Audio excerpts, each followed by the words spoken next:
बढ़ोतरी और विस्तार को कैसे हम बना के रख सके। ठीक है, कैसे हम बढ़ोतरी और विस्तार को क्या है कंटिन्यूली हमारा होते रहे। ठीक है, हम घटते नहीं रहे, हम बढ़े। ठीक है, और वचन पढ़ेंगे। आपको 6 आयत पता है, आ जाएगा 54 का 2, इसका हम नहीं पढ़ने वाले हैं। लेकिन आज हम जो है वचनों से देखने वाले हैं। आप सब मेरे साथ खोलेंगे प्रेरितों का कार्य। ठीक है, प्रेरितों का कार्य 6 का 1। इसमें इस प्रकार लिखा गया है, इन दिनों में जब चेले बहुत होते जाते थे तो यूनानी भाषा बोलने वाले इब्रानियों पर कुड़कुड़ाने लगे कि प्रतिदिन की सेवकाई में हमारी विधवाओं की सुधि नहीं ले जाती। सब लोग बोलेंगे पहला लाइन क्या लिखा है, पहला लाइन बस।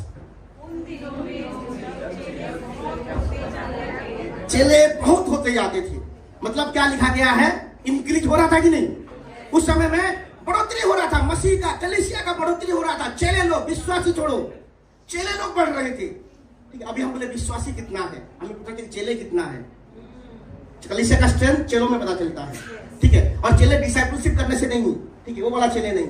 ठीक है, आज हम कैसे चले बोलूंगा, आपको सब समझ में आ जाएगा। आज को पकड़ लेना है, आज के वचन को। आज के वचन को आप पकड़ लेंगे तो आपको अगले स्तर जाने से कोई रोक नहीं सकता है। क्या हम अगले स्तर में जाएंगे? हालेलुया। तो क्या है, उन दिनों में बहुत ज्यादा बढ़ोतरी हुआ। बढ़ोतरी होने में समस्या दिखाई देता है कि नहीं। एक इंक्रीज हुआ, एक्सपेंड हुए, लोग बढ़ते गए। हर दिन जो है चले लोगों की जो है एडिशन होते जा रहा था। हर दिन चले लोग जोड़ते जा रहे थे कलीसिया में। लेकिन उस बढ़ोतरी के साथ और एक समस्या खड़ा हो गया, हुआ कि नहीं।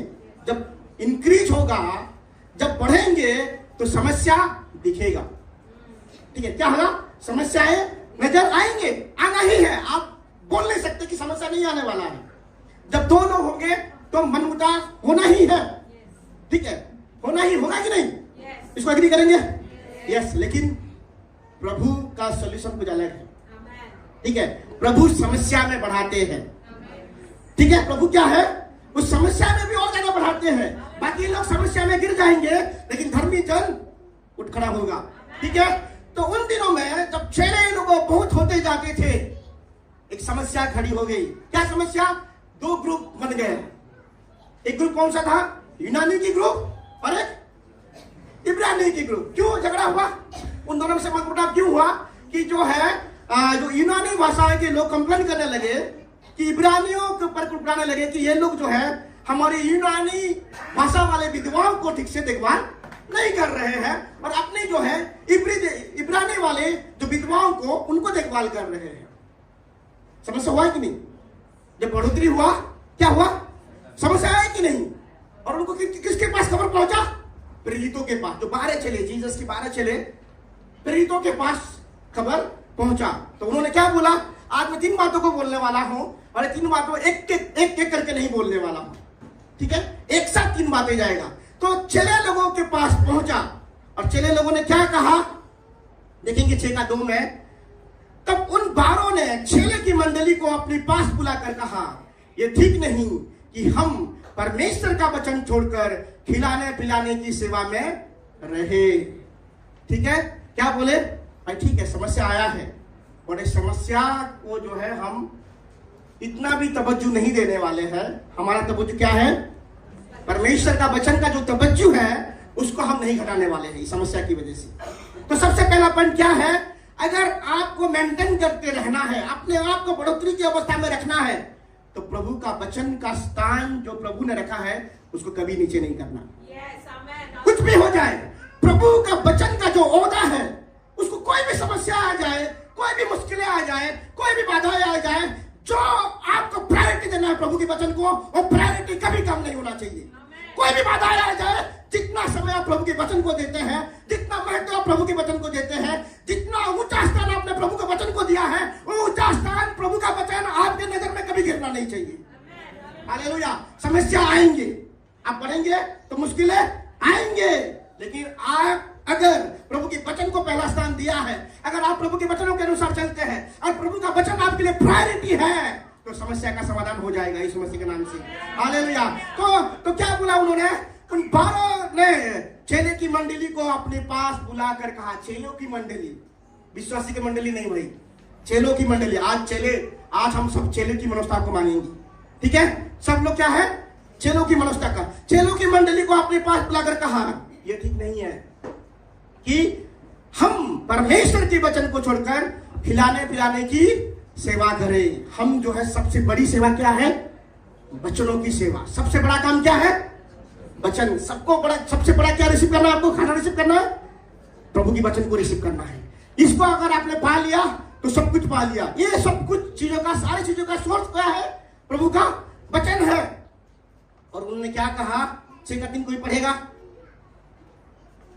इसीलिए हे भाइयों, अपने में से 7 सुमान पुरुषों को जो पवित्र आत्मा और बुद्धि से परिपूर्ण हो चुन लो कि हम उन्हें इस काम पर ठहरा दे। हालेलुया। क्या बोला उन्होंने? अगर आप पवित्र वचनों को पहला स्थान देंगे तो एक सुंदर सॉल्यूशन आएगा। ठीक है? क्या है? जब वचन को प्रायोरिटी देंगे, प्रभु बुद्धि देंगे आपको। कुछ लोग क्या करते हैं, प्रभु में जब नए नए आते हैं उनको मजा आता है वचन पढ़ना, ठीक है, लेकिन जब बढ़ते जाते हैं किसके साथ कॉम्प्रोमाइज होता है? वर्ड के साथ कॉम्प्रोमाइज होता है। जब वृद्धि होता है किसके साथ कॉम्प्रोमाइज होता है? वर्ड के साथ। इसीलिए वर्ल्ड में खो जाते हैं। वर्ड के साथ कॉम्प्रोमाइज करेंगे तो वर्ल्ड में कॉम्प्रोमाइज करना पड़ेगा और संसार में खो जाएंगे। लेकिन इन लोगों ने क्या किया? कुछ भी हो जाए इसको हम नहीं छोड़ने वाले हैं। वर्ड ऑफ गॉड को हम नहीं छोड़ने वाले हैं। जब आपका मनोस्ता ऐसे हो जाएगा कि कुछ भी हो जाए हम प्रभु के वचन को हमारा प्रायोरिटी रहेगा, तब प्रभु से एक डिवाइन सॉल्यूशन आएगा। देवी कुछ भी हो जाए मैं प्रभु का वचन के साथ खिलवाड़ नहीं करूंगा। कुछ भी हो जाए वचन मेरे लिए प्रायोरिटी हो। मेरे जीवन में कोई भी समस्या आ जाए, कोई भी तकलीफ आ जाए, कोई भी मुसीबत आ जाए, लेकिन वचनों का स्तर को मेरे जीवन के द्वारा मैं नीचा नहीं करूंगा। कुछ भी हो जाए। और ऐसा अगर आपका मनोस्ता हो जाएगा, क्या होगा? प्रभु से एक सॉल्यूशन आएगा और वो सॉल्यूशन आपको आगे बढ़ाएगा। तो उसने क्या कहा कि अपने में से ऐसे सुनाम पुरुषों को चुन लो जो पवित्र आत्मा से परिपूर्ण हो और बुद्धि से परिपूर्ण हो। तो दूसरा पॉइंट क्या है? पवित्र आत्मा से परिपूर्ण हो। अगर आपको सच में बढ़ते हुए कंटिन्यूअली इंक्रीज करना है कि मतलब प्रभु का वचन नहीं चाहिए, आपको पवित्र आत्मा से परिपूर्ण होना पड़ेगा। ठीक है? क्योंकि खाना पिलाने का काम है, किसी को भी दे दो। खाना तो खिलाना है ना, किसी को भी दे दो। जो काम नहीं करता उसी को दे दो, जो वचन को नहीं सुनता उसी को दे दो। ठीक है, उसको यूटिलाइज होगा। लेकिन इनका लेवल क्या था? प्रेरितों का लेवल क्या था और क्या सॉल्यूशन आया? उन्होंने क्या कहा कि खाना पिलाने का काम भी ऐसे लोगों को दिया जाए जो बुद्धि से परिपूर्ण हो और जो पवित्र आत्मा से परिपूर्ण हो। हालेलुया। सॉल्यूशन जब वचनों से आता है और बढ़ोतरी को लेकर आता है। हालेलुया। और उन्होंने जो है बुद्धि से परिपूर्ण मतलब क्या? बुद्धि कहां से आता है? यहोवा के भय से। ऐसे लोग जो प्रभु को डरते हैं। प्रभु को डरना मतलब क्या? प्रभु आएंगे तो छुपना नहीं। प्रभु देख रहे हैं इसलिए गलत काम नहीं करना ही प्रभु का भय है। घर में हो, बाहर हो, जॉब में हो, स्कूल में हो, बिजनेस में हो, ऐसा मनोस्ता रखो कि प्रभु देख रहे हैं। और प्रभु देख रहे हैं इसलिए मैं गलत काम नहीं कर सकता। इसका मतलब क्या है? आपके अंदर बुद्धि शुरू हो चुका है। प्रभु का भय ही क्या है? बुद्धि का आरंभ है। आज से एक चीज कोई देखे या न देखे, एक चीज आपको एक और प्रभु हमारे जो है आपको निरंतर देख रहे हैं। निरंतर वो आपको देख रहे हैं। उसकी आंखों के सामने कोई नहीं बच सकता। वो तो देख तो नहीं रहा आपके हृदय में क्या चल रहा है उनको पता है। आपके मनों में क्या चल रहा है, आपके हृदय में क्या चल रहा है प्रभु को पता है। क्योंकि इंसान बाहर के रूप देखता है लेकिन परमेश्वर अंदर की बातों को देखते हैं। काम की बात छोड़ो, आपकी सोच को देख रहे हैं, आपकी मनोस्ता को देख रहे हैं।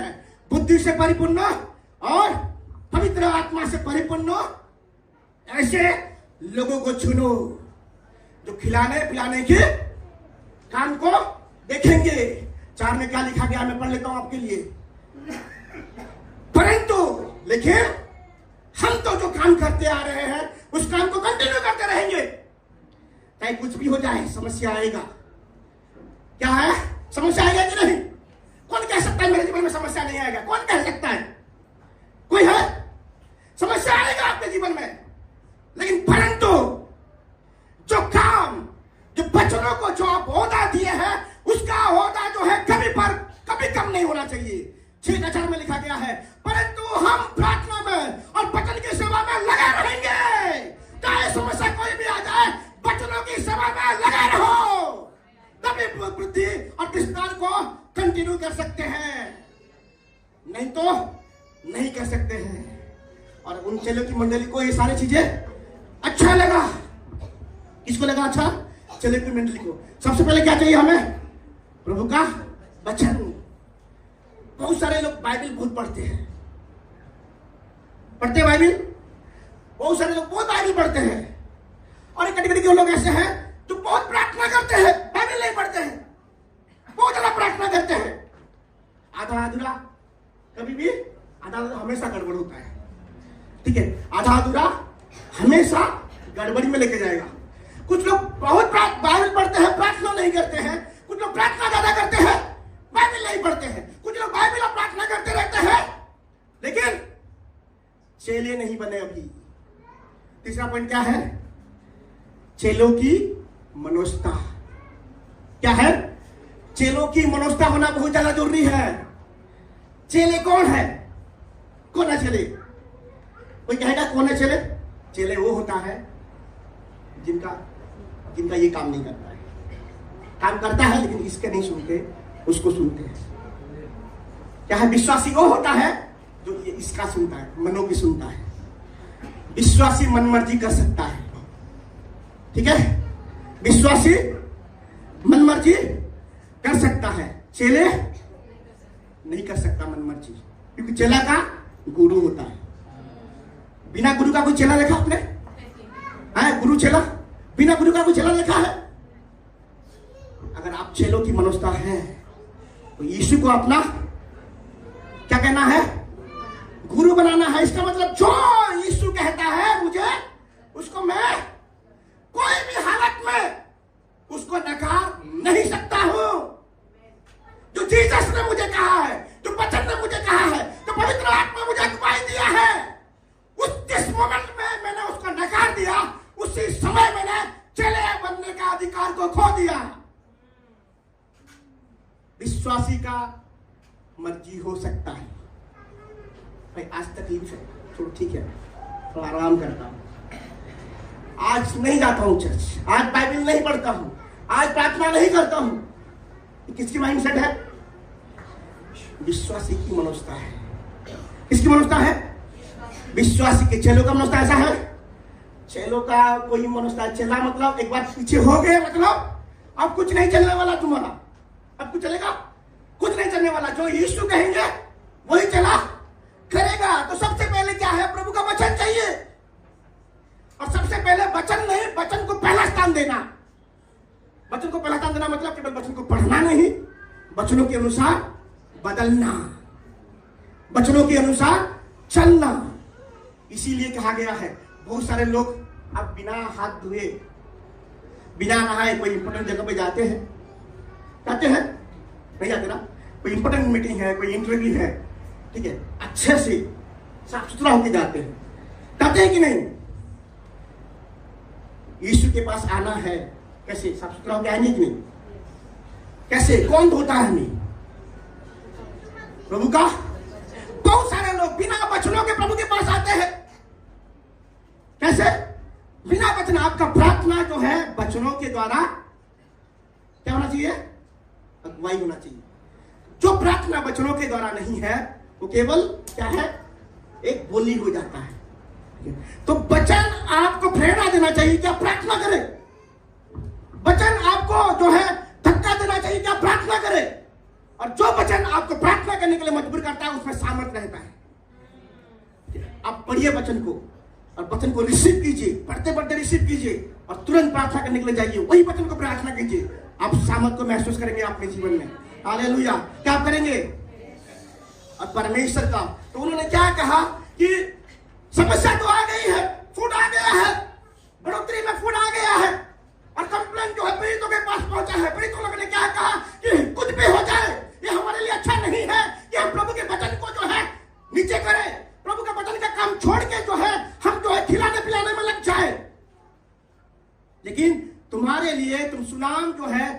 बुद्धिमानी, बुद्धि से परिपूर्ण और पवित्र आत्मा से परिपूर्ण ऐसे लोगों को चुनो जो ये सेवा का इसका सेवा करे। परंतु हम तो वचन की सेवा में और प्रार्थना में बने रहेंगे और लगे रहेंगे, और वो लोग जो है वचनों और प्रार्थना की सेवा में बने रहे, लगे रहे। चाहे कोई भी समस्या हो, कोई भी मुसीबत हो, कोई भी तकलीफ हो, अगर आप बढ़ रहे हैं तो शत्रु आपके पीछे आएगा, फुट डालने की कोशिश करेगा, शत्रु नहीं छोड़ेगा। लेकिन आपको पवित्र आत्मा से परिपूर्ण होके, वचनों से परिपूर्ण होके उस ओहदा देना है वचनों को, जिस ओहदा यीशु ने दिया, जिस ओहदा इस चैनल लोगों ने दिया वचनों को, उसी ओहदा आपको रखना है। शत्रु का कोई भी चाल आपके विरोध सफल नहीं हो पाएगा। वचन में वो सामर्थ है। अगर वचनों को पहला स्थान दिया है, यीशु मसीह क्या थे? पवित्र आत्मा से परिपूर्ण थे। ठीक है, पवित्र आत्मा से परिपूर्ण होकर कहां गए? मरुस्थल में गए।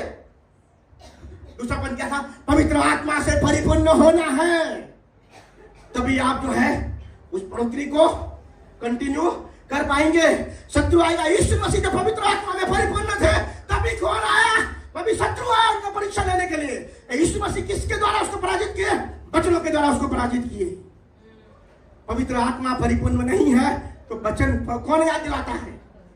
पवित्र आत्मा वचनों को याद दिलाते हैं। हालेलुया। तो दूसरा क्या है? होली स्पिरिट से, वो पवित्र आत्मा से परिपूर्ण थे। 6 का 7 लिखा, 6 का 7 कोई पढ़ेगा?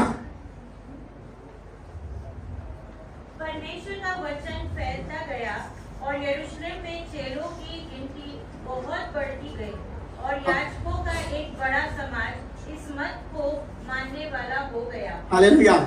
जो कलीसिया को डिवीजन करने वाला था, जो समस्या जो है कलीसिया में फुट डालने वाला था, जो आपको गिरा सकता है, वही कारण आपको उठा सकता है। हालेलुया। जिस कारण की वजह से आप खुद गिर सकते हैं, वही सेम कारण अगर वचनों को पहला स्थान देंगे और पवित्र आत्मा से भरे रहेंगे, वही समस्या आपको उठ के खड़ा करेगा।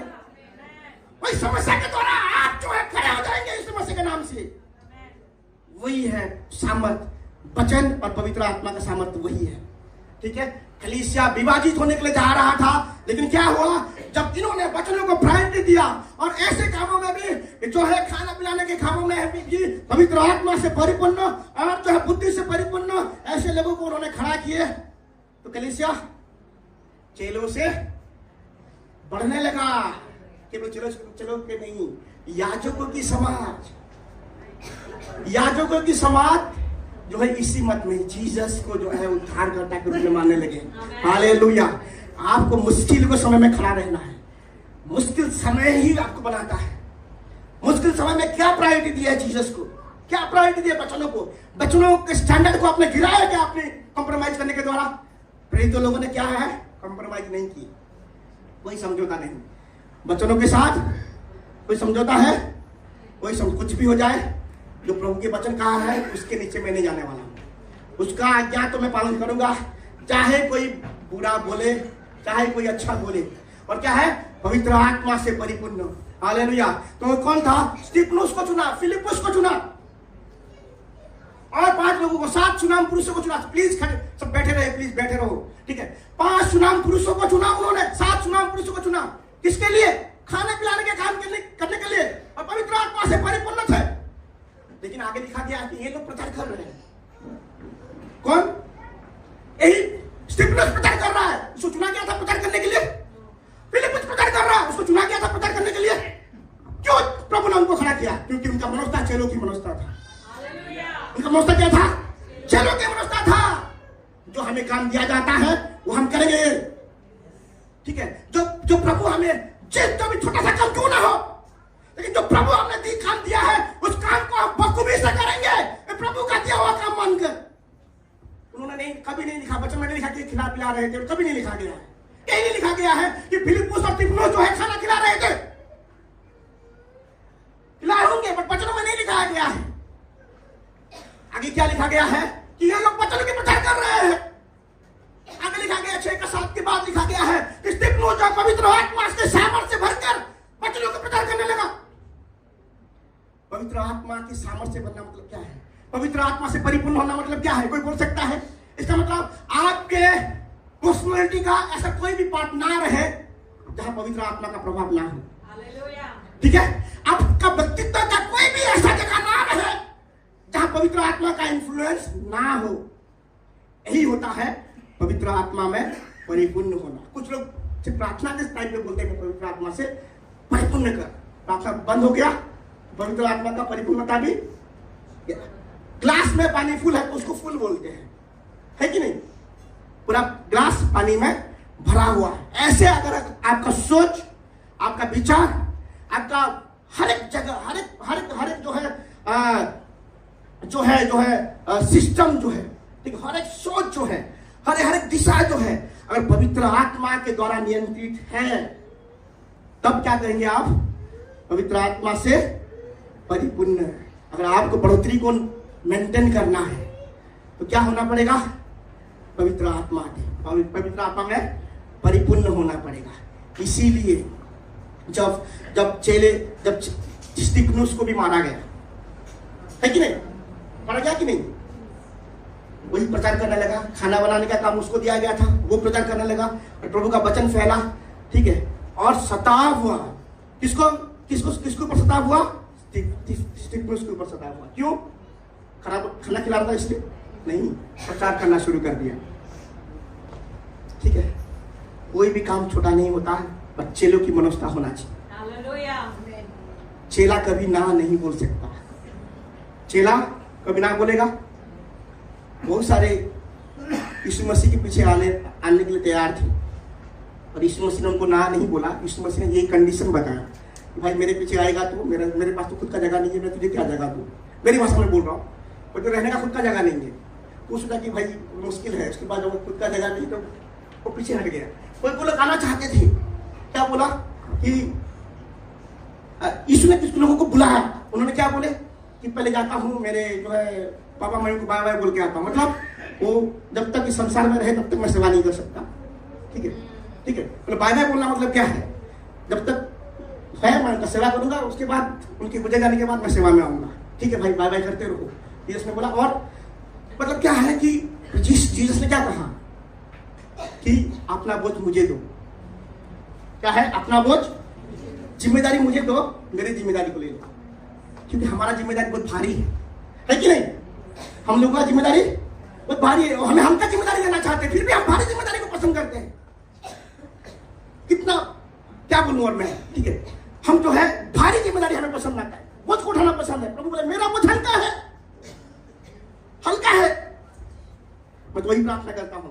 मेरे घर में भी पिता माता है और काफी एजेड है। प्रभु मैं आपकी सेवा कर रहा हूं और उनका देखभाल आपका जिम्मेदारी है। इसकी जिम्मेदारी है, आप ही का जिम्मेदारी है। मैं अगर चाहूं एक काम नहीं करूं तो आपकी संसार की दृष्टि में बहुत आनंद का जीवन होगा मेरा, बहुत, कोई टेंशन नहीं। बट यही सबसे बड़ा आनंद मैंने जान लिया कि उससे आनंद और कुछ नहीं, इससे आनंद कुछ है? कोई आनंद नहीं। पवित्र आत्मा से परिपूर्ण थे। क्या थे? पवित्र आत्मा से परिपूर्ण थे।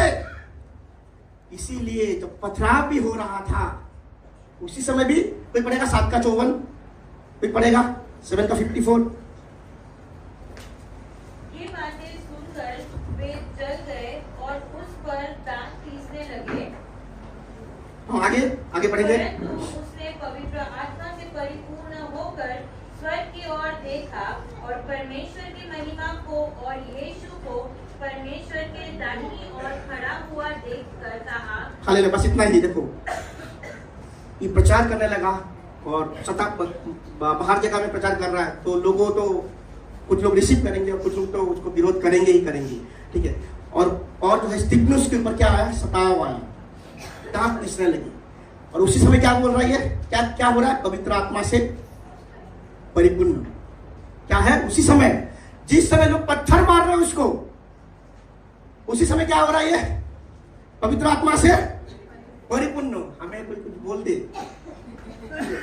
पवित्र आत्मा दिखेगा।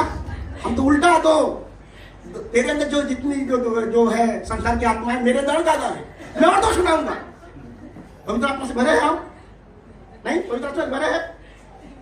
पवित्र आत्मा से भरे हुआ व्यक्ति ऐसे नहीं करता। स्तिफनुस से सीखो। स्तिफनुस सताव जितना आया उतना उसने पवित्र आत्मा के सामर्थ्य से भरा।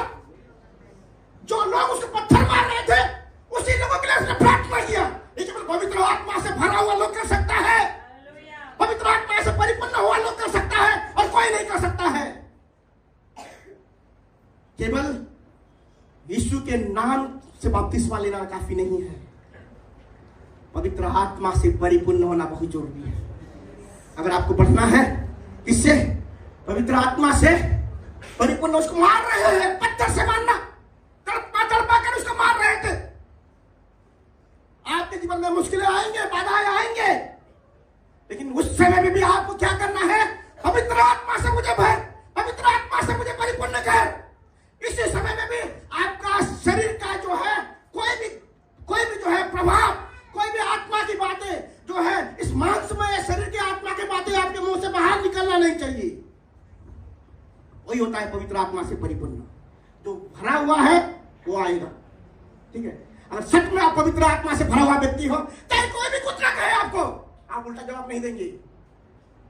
और उल्टा जवाब देने वाला व्यक्ति है तो आप देखिए कि आप कौन सी है, कैसी है, ठीक है, कैसे है, आपको जानना है पवित्र आत्मा से। और स्तिफनुस जो है पत्थरबाजी हो रहा था उसके ऊपर, और उसने प्रार्थना किया। यीशु मसीह कहां है? कोई बोलेगा क्या कर रहे हैं? क्या कर रहे? बैठे हैं, खड़े, क्या कर रहे हैं? यीशु मसीह के दाहिने ओर बैठे हैं, बट इस जगह पे अलग है लिखा है। क्या लिखा गया इसमें? 7 का 55 कोई पढ़ेगा दोबारा? परंतु उसने पवित्र आत्मा से परिपूर्ण होकर स्वर्ग की ओर देखा और परमेश्वर की महिमा को और यीशु को परमेश्वर की दाहिनी ओर खड़ा हुआ देखकर। परमेश्वर के दाहिनी ओर कौन खड़ा था? कौन खड़ा था? मतलब परमेश्वर दाहिनी ओर बैठा हुआ है ना। वचन में लिखा गया, हर जगह पे लिखा गया है कि जीसस जो है, यीशु जो है वो के दाहिने ओर बैठा हुआ। लेकिन जब तकलीफ किसके ऊपर है? स्तिफनुस के ऊपर। बैठा नहीं रहा हुआ, वो बैठा नहीं रहा हुआ। आपके ऊपर तकलीफ आएगा, प्रभु के लिए तकलीफ सह रहे आप। कोई है वो बैठा नहीं रहा है, आपको देख रहा, आपके सबसे करीब है। हालेलुया। कोई भी बातें हो जाए, कोई भी बाधा आ जाए, यीशु मसीह के पीछे हो लेने के लिए, चाहे कोई भी निंदा आ जाए, कोई भी तकलीफ आ जाए, पीछे नहीं हटना, क्योंकि यीशु मसीह आपके सबसे करीब है। वो आराम की जिंदगी नहीं होता है जीसस का। आराम से बैठे हैं, आपके ऊपर तकलीफ हो रहा है और वो आराम से बैठे हैं, वो कभी संभव नहीं है। जीसस जो है खड़े हो गए और उसको वेलकम किए। उसने जो है पथराव के समय में भी प्रभु के आनंद को देख पाया। आपके जीवन के सबसे मुश्किल पलों में भी, आपके जीवन में सबसे स्ट्रगल के समय में भी आप जो है प्रभु के आनंद को महसूस कर पाएंगे। हालेलुया। जिस समय लोग गिर जाते हैं उसी समय आप आनंदित होंगे प्रभु में। यही होता है प्रभु में आनंद, यही होता है विस्तार और बढ़ोतरी। विस्तार और बढ़ोतरी का जो मनुष्य है, जो प्रभु के वचन को पहला स्थान देता है, जो वचनों के अनुसार चलता है, जो आत्मा से परिपूर्ण है, जिसका मनुष्य चलो के मनुष्य है, उसको कोई रोक नहीं सकता, कोई रोक नहीं सकता। आपका मनुष्य क्या होना चाहिए? प्रभु ये वचन को मैं कभी नीचे नहीं गिराऊंगा, मैं खुद गिर जाऊंगा लेकिन मैं उसको नीचे नहीं गिराऊंगा। कुछ भी हो जाए प्रभु, कुछ भी हो जाए, मैं पवित्र आत्मा से परिपूर्ण रहूंगा। पवित्र आत्मा से परिपूर्ण मेरा भाग हो जाए यीशु मसीह के नाम से। और कुछ भी हो जाए मैं आपको ना नहीं कहूंगा। विश्वासी की मनुष्यता नहीं, मुझे चेलों की मनुष्यता चाहिए। मैं चेला बनना चाहता हूं, मुझे चेला बनना है, मुझे चेला बनना है, मुझे विश्वासी की तरफ नहीं। प्रभु जो आप देते हैं मुझे हाँ बोलना है। उसके बाद और व्यक्ति को चुना था, उसका नाम क्या था? फिलिपस। वो भी जब शताब आया, सामरी देश में गया, आश्चर्य चमत्कार करने लगा। विस्तार हुआ कि नहीं? वो खाना बांटने वाला व्यक्ति विस्तार के काम में लगा हुआ है। छोटे काम को हाँ बोलिए, प्रभु आप तो विस्तार के लिए इस्तेमाल करेंगे। फिलिपस जो है, सामरी देश के लोगों ने क्या किया? यीशु मसीह को उद्धारकर्ता के रूप में ग्रहण किया, बपतिस्मा लिया। लेकिन एक काम नहीं हुआ था। केवल यीशु मसीह को विश्वास करना और पानी में बपतिस्मा लेना केवल काफी नहीं है। 8 में लिखा गया है, आप दिखना के पढ़ना, 8 की 10 से आगे लिखा गया है। तो लोगों के पास खबर आई कि सामरी के देश के लोगों ने यीशु मसीह को उद्धारकर्ता के रूप में ग्रहण किया और पानी में डूब के बपतिस्मा लिया है। तो उन्होंने आया, पूछा पवित्र आत्मा का बपतिस्मा मिला कि नहीं? इंपॉर्टेंट है। पानी का डूब के बपतिस्मा से खुश मत रहिए। वचनों के अनुसार क्या आपको बढ़ाएगा? क्या आपको बढ़ाएगा? पवित्र आत्मा का बपतिस्मा। जो पवित्र आत्मा में प्रार्थना करता है वो अपनी, जो अन्य भाषा में प्रार्थना करता है वो अपनी क्या करता है? खुद की वृद्धि करता है। बहुत सारे लोग मसीह में है, कोई बढ़ोतरी नहीं। क्यों? पवित्र आत्मा नहीं है, पवित्र आत्मा से भरे नहीं है। और उन्होंने हाथ रख के उनके ऊपर प्रार्थना किया और वो लोग क्या हुए? पवित्र आत्मा से परिपूर्ण हो गए। क्यों हाथ रखना था? क्यों जरूरी था? ग्रहण तो कर लिए, पवित्र आत्मा की क्यों जरूरी था? क्योंकि बिना पवित्र आत्मा जो बढ़ोतरी हुआ है आपके जीवन में वो मेंटेन नहीं रहेगा और रेगुलर आप बढ़ेंगे नहीं, आप कुछ स्तर में रह जाएंगे। आपको स्तरों को बढ़ाना है तो आपको पवित्र आत्मा का बपतिस्मा चाहिए। पवित्र आत्मा से परिपूर्ण होना पड़ेगा, पवित्र आत्मा से भरना पड़ेगा। क्या तैयार है कलीसिया? आज पवित्र आत्मा आपको भरने वाले हैं। क्या तैयार है? एक नई पुष्टि आपके जीवन में आने वाला है। क्या तैयार है? जो अन्य भाषा में प्रार्थना करते हैं और रिफ्रेश होकर आप प्रार्थना करेंगे। आज जो नहीं प्रार्थना करते हैं, आज आपको मुंह को खोलना है। आज क्लेश से बोले आज क्या मुंह को खोलना है। जिस रीति से पवित्र आत्मा आपको अगुवाई करता है उसी रीति से जो है आपको प्रार्थना करना है। प्रभु निश्चय ब्लेस करेंगे। हालेलुया। तो बढ़ोतरी को मेंटेन करना है। बढ़ोतरी आएगा, लेकिन बढ़ोतरी के साथ शत्रु आपके पीछे पड़ेगा फोन को लाने के लिए, आपको गिराने के लिए। लेकिन क्या है? आपको कभी खड़े हो जाएंगे चर्च, आपको कभी नीचे नहीं होना है, आपको बच्चों को कभी नीचे नहीं करना है। बच्चों का स्थान जैसा है ऐसा ही रहना चाहिए। कुछ भी हो जाए मैं प्रभु के वचन के साथ कंप्रोमाइज नहीं करूंगा। कुछ भी हो जाए मैं प्रभु के वचन को नहीं त्यागूंगा। कुछ भी हो जाए मैं प्रभु के वचन को मानूंगा। दूसरा चीज क्या करना है? मुझे होली स्पिरिट से परिपूर्ण होना है, पवित्र आत्मा से परिपूर्ण होना है। मेरे जीवन का कोई भी ऐसा हिस्सा ना रहे जिसकी तरह मैं शरीर की तरह चलूं। और तीसरा